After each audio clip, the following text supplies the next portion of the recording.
누가복음 19장 1절에서 10절까지 말씀입니다. 누가복음 19장 1절에서 10절까지 말씀 저랑 여러분 교독하도록 하겠습니다. 다 찾으셨는 줄 알고 누가복음 19장 1절 읽겠습니다. 예수께서 여리고로 들어가 지나가시더라.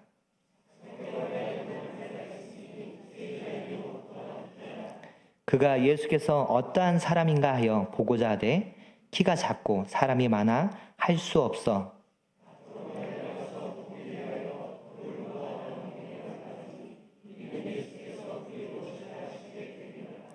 예수께서 그곳에 이르사 쳐다보시고 이르시되 삭개오야 속히 내려오라.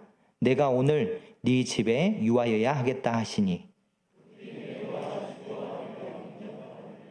무사람이 보고 수군거려 이르되 저가 죄인의 집에 유하러 들어갔도다 하더라.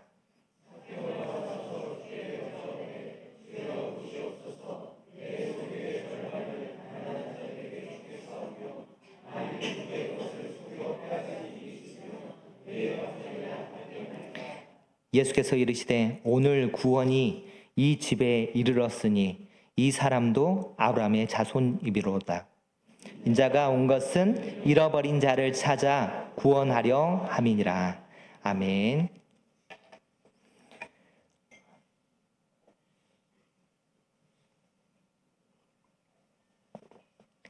이 시간 죄인을 부르러 오신 예수님이라는 제목으로 함께 말씀 나누겠습니다. 예전에 초콜릿 광고로 이런 노래가 있었습니다.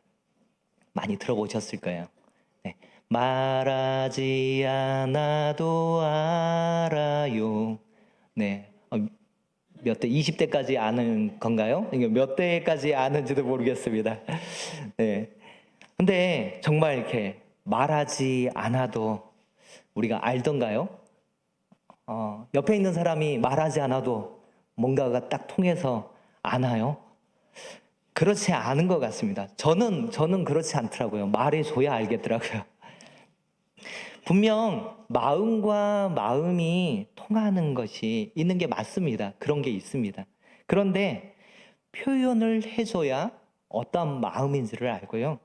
어떠한 상태인지 또 무슨 일이 있는지를 압니다.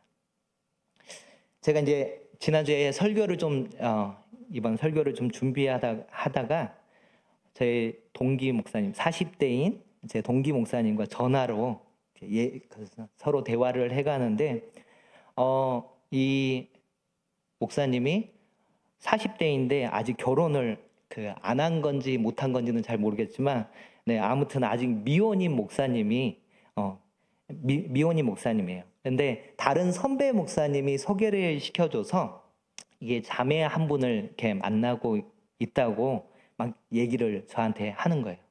그리고 이번 세 번째 이제 만났고 이번 설 연휴에 이제 네 번째 만남을 가져간다면서 막 얘기를 하더라고요. 저도 이제 그 얘기를 듣고 이제 40대니까 기쁨에 하면서 기뻐하면서 이제 물어봤습니다. 지금까지 이렇게 만나면서 어땠냐고. 그래 좋았대요. 말도 잘 통하고 참 좋은 사람이라고 그렇게 막 얘기를 하더라고요. 그래서 그러면 제가 그 만나는 세 번 중에 혹시 마음의 표현을 좀 했냐라고 얘기를 했더니 물어봤더니 쑥스러워서 아직도 못했대요. 그러면서 이 노래를 부르는 거잖아요. 말하지 않아도 알아요. 무슨 말하지 않으면 어떻게 알아요? 제가 열불이 나가지고 빨리 결혼해야 되잖아요. 40대인데 네, 열불이 나가지고 이 동기 목사님은 엄청 혼냈습니다. 마음이 찌릿찌릿 통해야만 이게 뭔가의 네, 운명이고 네, 눈빛이 뭐 찌릿 통해야만 서로 친하고 특별한 사이인 게 아닙니다. 오히려 표현할 수 있고 그 사람에게 말할 수 있는 그것이 오히려 더 친하고요, 더 각별한 사이인 거예요. 명절인데 많은 사람을 만나지만 내 속의 것을 터놓고 얘기할 사람이 몇 분이나 계시나요? 많지 않은 것 같아요. 많지 않은 것 같아요. 우리가 오히려 말하지 않고 지레짐작으로 생각하면서 이 일들이 이상한 쪽으로 흘러갑니다. 왜냐하면 우리의 생각들은 항상 안 좋은 쪽으로 이렇게 향하거든요. 그러다 보니까 시간이 흐르고 표현되지 않으면 오히려 서로에게 상처를 내곤 합니다. 믿음도 마찬가지인 것 같아요. 믿음도 로마서 10장 9절 말씀에 이렇게 말씀합니다. 네가 만일 네 입으로 예수를 주로 시인하며 또 하나님께서 그를 죽은 자 가운데서 살리신 것을 네 마음에 믿으면 구원을 받으리라. 어떻게 해요? 뭘로 하라고요? 입으로 예수님이 주님이라고 시인하면, 시인하는 게 뭐예요? 고백하면, 예수님이 저의 주님이십니다라고 고백하면, 그리고 하나님께서 이 예수님을 죽은 자 가운데서 살리신 것을 내 마음에 믿으면 구원을 받는데요. 마음이 어디예요? 마음이? 다들 여긴 줄 아는데요. 많은 전문가들이 여기라고 얘기를 합니다. 마음이. 네, 여기에서 감정이 있고요. 여기에서 생각을 하고 여기에서 여러 사건들을 처리를 해요. 심지어 머리가 거짓말도 잘하더라고요. 네. 그 마음이, 내 마음이 믿으면 구원에 이르느니라. 그러면서 이것을 10장 10절에서 바로 뒤에서 다시 한번 요약해서 반복해 줍니다. 중요하니까 반복하는 거죠. 사람이 마음으로 믿어 의에 이르고 입으로 시인하여 구원에 이르느니라. 그리고 나서 13절에 이렇게 말하죠. 누구든지 주의 이름을 부르는 자는 구원을 받으리라. 주의 이름을 부르는 자가 누구예요? 주님의 이름을 간절하게 부르짖는 자, 간절하게 그 주님을 찾는 자가 구원을 얻는다라고 말씀하고 있습니다. 표현하라는 거죠. 말하는 거. 하나님 나 말하지 않아도 하나님 아시잖아요. 이게 아니라요. 부르짖으래요. 네, 찾으래요. 제가 다른 때는 시간이 안 돼서 못 봤던 드라마를 설 연휴에 유튜브 드라마 모아보기 이걸로 2022년에 했던 슈룹이라는 넷플릭스에서 무려 시청률 20%가 됐던 슈룹이라는 드라마를 봤습니다. 슈룹은 이렇게 비를 막아주는 우산을 순우리말로 이렇게 표현한 게 슈룹입니다. 거기에서 김혜수 씨가 이제 주연으로 중전마마 임화령의 역할을 맡았는데요. 그 임화령이 자식들을 지키는 방패가 되어준다는 이 드라마의 내용이에요. 그래서 제목 표현 자체를 그렇게 슈룹, 비를 막아주는 우산, 이걸로 이렇게 표현한 거죠. 너무 참 재밌게 봤습니다. 재밌게 봤는데요. 그 중에서 이제 뒷부분에 그중에 그 세자 자리를 놓고 경연을 벌이는 장면이 나옵니다.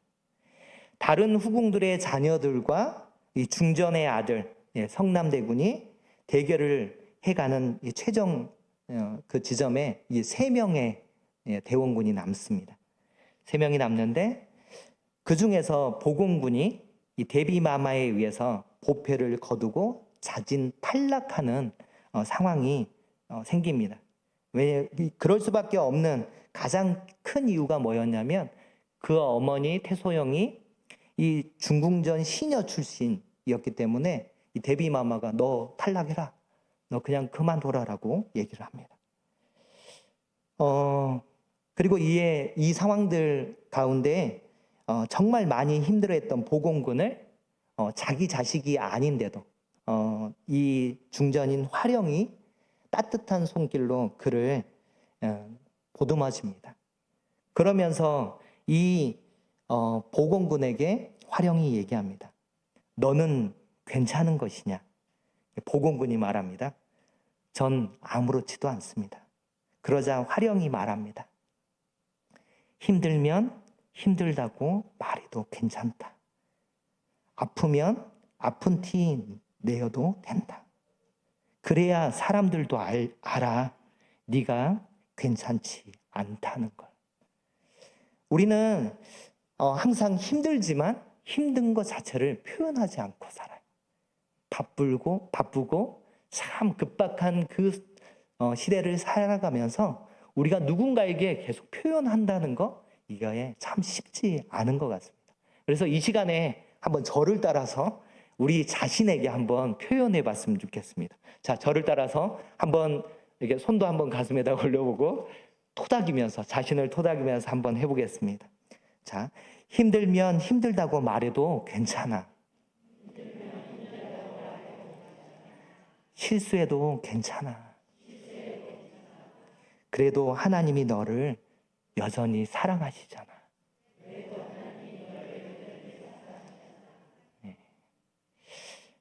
오늘 말씀에 예수님이 여리고를 들어가십니다.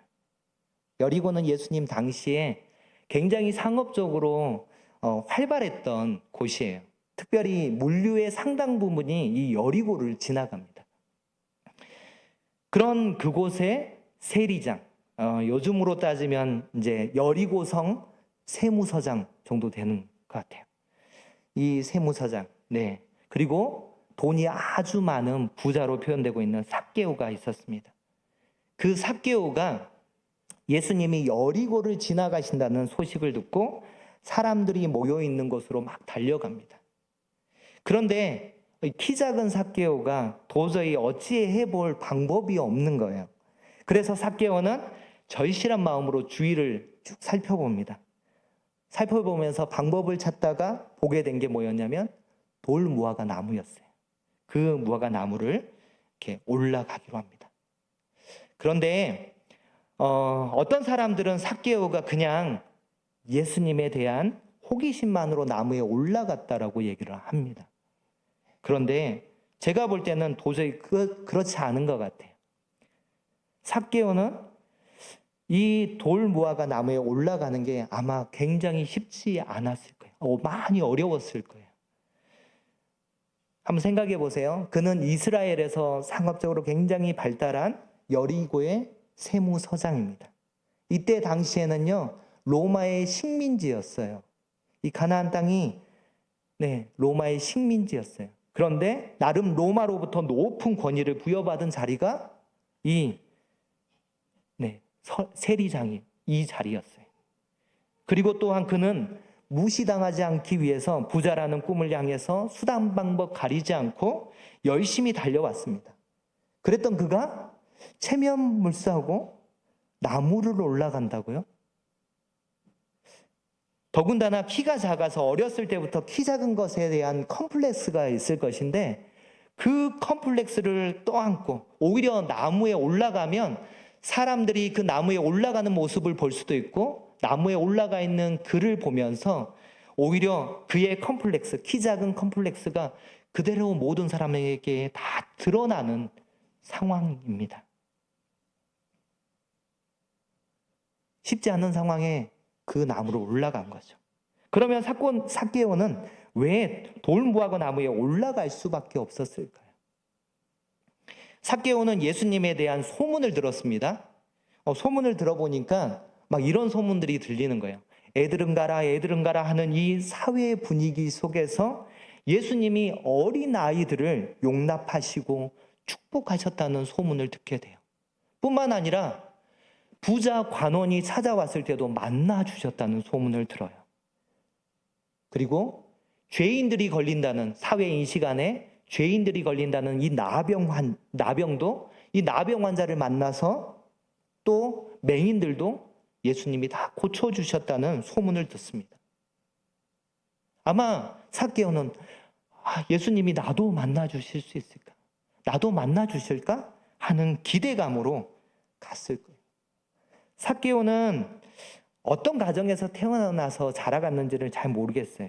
그런데 말씀에 표현된 것을 보면 그가 부자가 되고 싶었어요.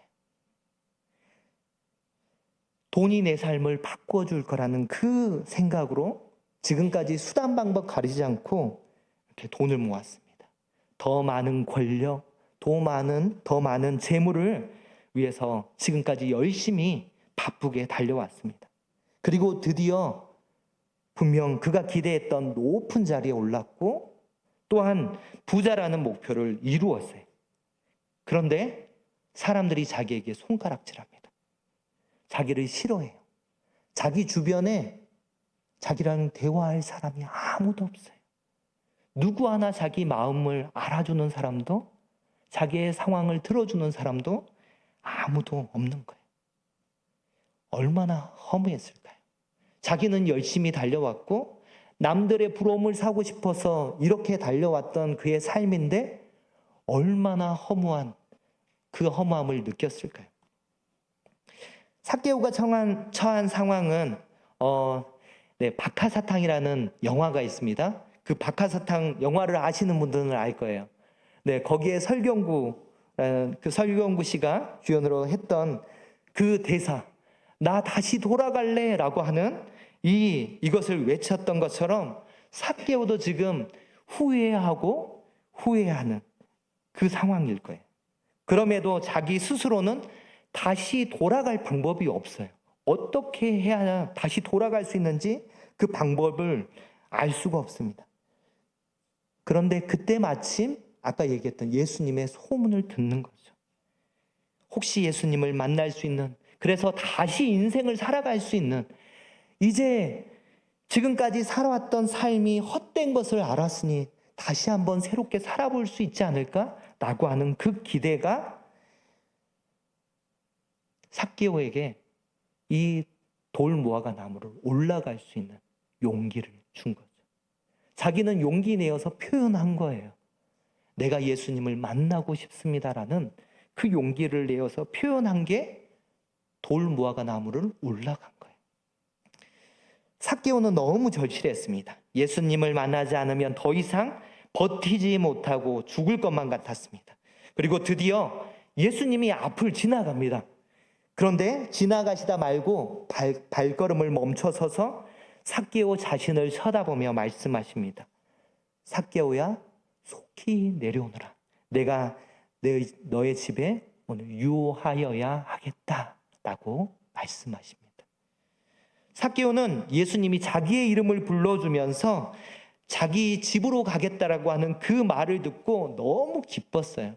그래서 나무에서 후다닥 내려옵니다.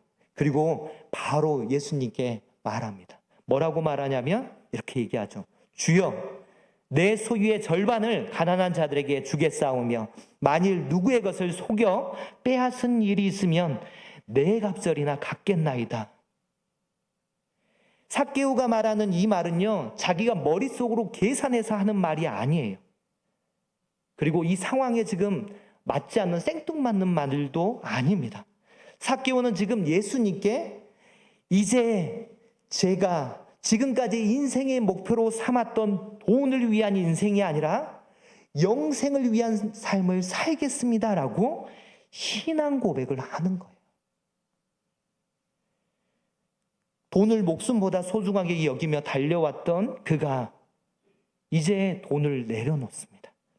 돈보다 더 귀한 영생을 얻고 싶다라는 그 갈망으로 죄악된 삶을 살아왔던 자신의 삶에 대한 회개의 고백을 하는 거예요. 그럴 때 예수님이 뭐라고 말씀하십니까? 오늘 구원이 이 집에 이르렀으니 이 사람도 아브라함의 자손이미로다. 오늘 읽었던 누가복음 19장 바로 앞에 18장에 아까 얘기했던 부자 관원 이야기가 나옵니다.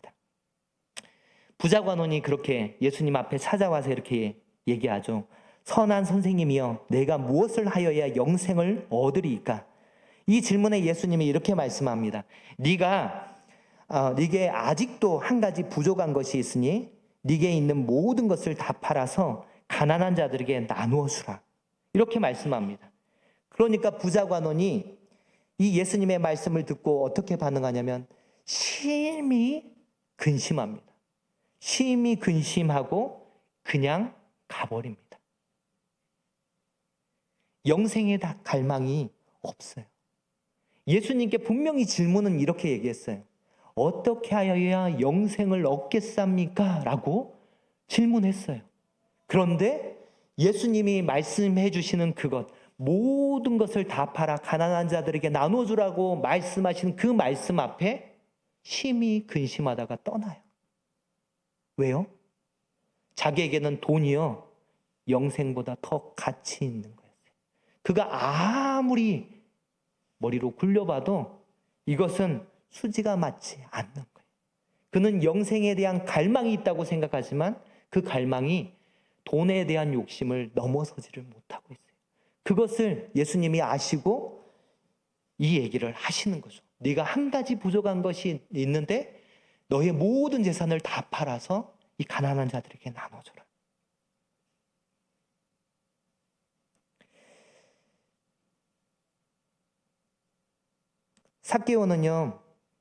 삭개오는 이 부자 관원과 다르게 예수님을 만나고 나서 그 무엇보다도 영생에 대한 소중함을 알았습니다. 그가 계산기를 두드려가지고 그런 고백을 한 게 아니라니까요. 예수님이 죄 많은 자신의 이름을 불러주시고 생각지 못하게 집으로 예수님을 영접할 수 있다는 그 기쁨에 순간적으로 고백한 것이 주여 내 소유의 절반을 가난한 자들에게 주겠사오며 만일 누구의 것을 속여 빼앗은 일이 있으면 내 값절이나 갚겠나라는 이 선포를 하게 되는 거죠. 그동안엔 부자가 되기 위해서 돈만을 바라보며 살아왔습니다.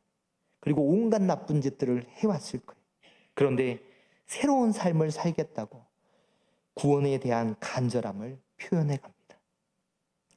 누가복음 5장 27절에서 32절 말씀에 예수님이 또 다른 세리를 만나는 장면이 나와요. 그 세리가 누구냐면 세리 레위인데요. 누가복음에서는 세리 레위로 나오고요. 마태복음에는 세리 마태라고 나옵니다. 예수님의 제자 마태.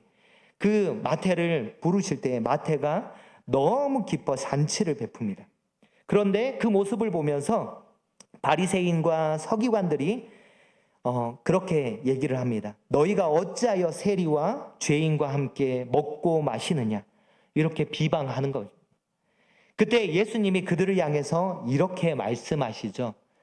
누가복음 5장 31절 32절 말씀에 이렇게 예수님이 말씀하십니다. 건강한 자에게는 의사가 쓸데없고 병든 자에게라야 쓸데있나니 내가 의인을 부르러 온 것이 아니요 죄인을 불러 회개시키러 왔노라. 무슨 말씀이에요? 실제로 내가 병에 걸렸지만 내가 의원을 찾아가지 않으면 내 스스로 생각할 때 나는 병에 걸리지 않았어. 나는 아프지 않아. 나는 의사가 쓸데없어. 병원에 갈 필요 없어. 라고 내가 조금 아프지만 이거 하룻밤 자고 나면 괜찮아질 거야 라고 하는 사람에게는 그 사람은 의사를 찾아가지 않습니다. 의사가 필요 없습니다. 그런데 자기가 병들어 죽게 되었다고, 막 아파서 죽겠다고, 그렇게 의사에게 찾아가서 나 좀 살려달라고, 나를 좀 치료해달라고, 내가 너무 아프고 내가 힘들다고 그렇게 말하는 그 사람에게 의사가 쓸데있고 그런 사람이 고침을 받을 수 있다는 거죠. 그리고 예수님은 자기 스스로를 의인이라고 말하는, 그렇게 생각하는 사람들에게 위해서 오신 것이 아니라 자기 스스로를 죄인으로 여기는 사람들을 위해 오셨다라고 말씀합니다. 나는 의인이니까 예수님 필요 없어요. 난 의인이니까 종교 필요 없어요. 하나님 필요 없어요. 라고 얘기하는 사람에게는 어떤 도움도 줄 수 없다는 거예요. 그런데 예수님 저를 좀 살려주세요. 저를 구원해 주세요. 라고 부르짖는 사람에게는, 자신이 죄인임을 고백하는 사람에게는 그를 회개시켜서 구원하기 위해서 오셨다라고 말씀합니다. 삭개오라는 이름의 뜻이 무엇이냐면요, 영어로 얘기하면 pure예요. 그러니까 깨끗하고 순결한 거예요. 근데 이 원어의 뜻 가운데 이것을 의역하면요, 무슨 의미가 되냐면 의인이라는 의미가 됩니다. 삭개오 이름이 무슨 뜻이냐면요, 의인이에요. 그런데 예수님이 삭개오가 자기 스스로 안에서 나는 이렇게 살고 있어, 남들도 다 이렇게 사는데 내가 무슨 문제야? 라고 자기를 의인으로 여길 때는 찾아오시지 않았고요, 간절함에 그가 이제 드디어 스스로가 자기 안에 문제가 있어서 예수님을 간절히 찾고자 하는 마음이 생겼을 때 예수님이 특별히 삭개오를 위해서 이 여리고를 가신 거예요. 의인이라고 불렸던 삭개오가 자기 스스로를 죄인이라고 고백합니다. 그래서 제가 잘못한 그것을 인정하고 주님 앞에 제가 용서를 빕니다라고 나아갑니다. 왜냐하면요, 그는 삶의 그 끝에서 이 허무함에 그것을 절실히 느꼈던 사람이에요. 그래서 자신 또한 구원이 필요하다는 것을 그는 드디어 깨닫게 됩니다.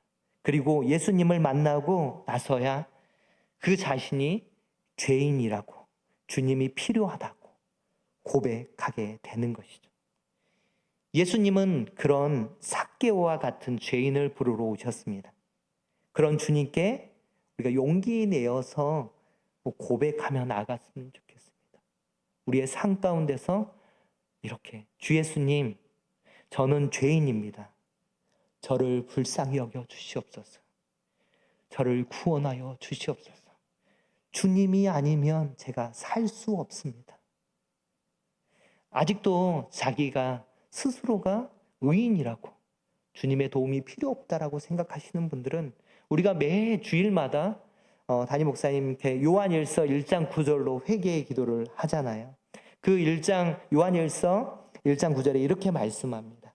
만일 우리가 우리 죄를 자백하면 그는 미쁘시고 의로우사 우리 죄를 사하시며 우리를 모든 불의에서 깨끗하게 하실 것이요 라는 말씀을 기억하고 우리가 죄를 자백함으로 나의 의가 아니라 누구에게? 예수 그리스도의 그 신실하심, 그 의로움을 힘입어 우리가 우리의 죄를 사하시는, 우리를 불의에서 깨끗게 하시는 그 주님을 의지하면서 나아갔으면 좋겠습니다. 우리 예수님이요, 이것을 위해서 십자가를 지신 거예요. 우리가 하나님, 제가 죄인입니다, 이 고백을 하며 나오기를, 그것을 기대하며 그 죄인을 부르러 오신 예수님, 그분이 그것을 위해서 십자가를 지셨다고요. 용기를 내십시오. 내가 죄인임을 인정하면 어떤 사람들은 삶이 무너질 거라는 그 착각들을 하며 살아갑니다. 걱정하는 거예요. 내가 죄인임을 인정하면 남들이 나를 무시하면 어떡하지? 내가 죄인이고 모자란 것을, 내가 실수하는 사람인 것을 인정하면 남들이 나를 찾지 않으면 어떡하지? 이 걱정들을 하는 거죠. 하지만 오히려 우리가 주님 앞에, 주님 제가 죄인입니다라고 고백할 때에 이전과는 다른 새로운 삶과 함께 기쁨과 은혜가 넘쳐남을 누리게 될 것입니다. 예수님은 완벽하고 실수가 없는 사람, 어떤 의인을 위해서 오신 것이 아닙니다. 죄인을 부르러 오셨습니다. 예수님이 말씀하십니다. 오늘 말씀의 끝부분에 인자가 온 것은 잃어버린 자를 찾아 구원하려 함이니라. 아멘. 이 시간 말씀을 마치고 우리 말씀을 기억하면서 우리 같이 찬양했으면 좋겠습니다. 우리가 야곱의 축복 함께 찬양하면서 나아갔으면 좋겠는데요. 우리는 주님과 함께 할 때 기쁨이 있습니다. 그럴 때 은혜가 넘칩니다. 복 많이 받으라고, 우리가 설날에 새해 복 많이 받으라고 열심히 외치면서 다녔는데, 우리 주님과 동행함이 참된 복임을 온전히 깨닫고 우리 이 시간 죄인임을 시인하고 내가 주인이 아닌 예수님이 내 삶의 주인임을 생각하면서 우리 옆 사람을 축복하면서 축복하면서 이 복된 삶을 함께 살아가자고 축복하면서 같이 찬양하도록 하겠습니다.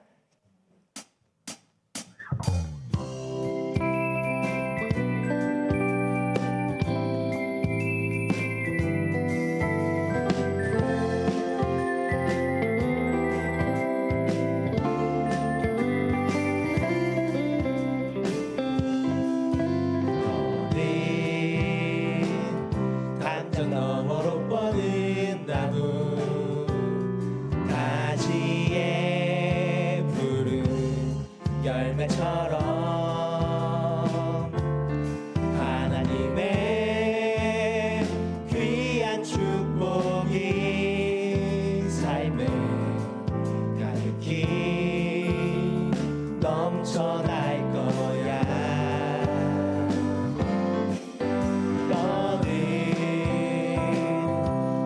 시련이 와도 이겨낼 강한 팔 있어.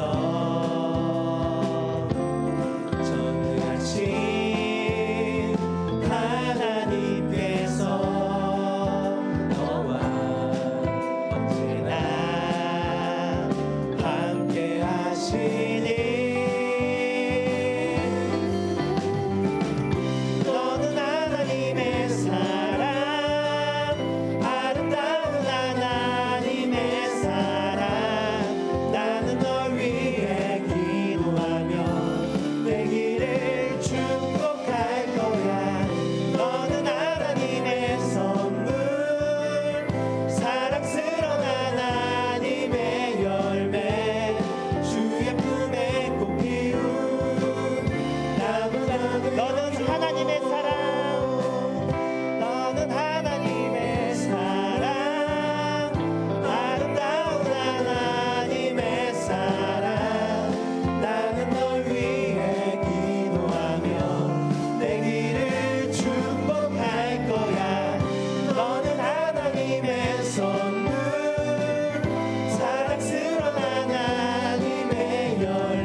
함께 말씀 기억하면서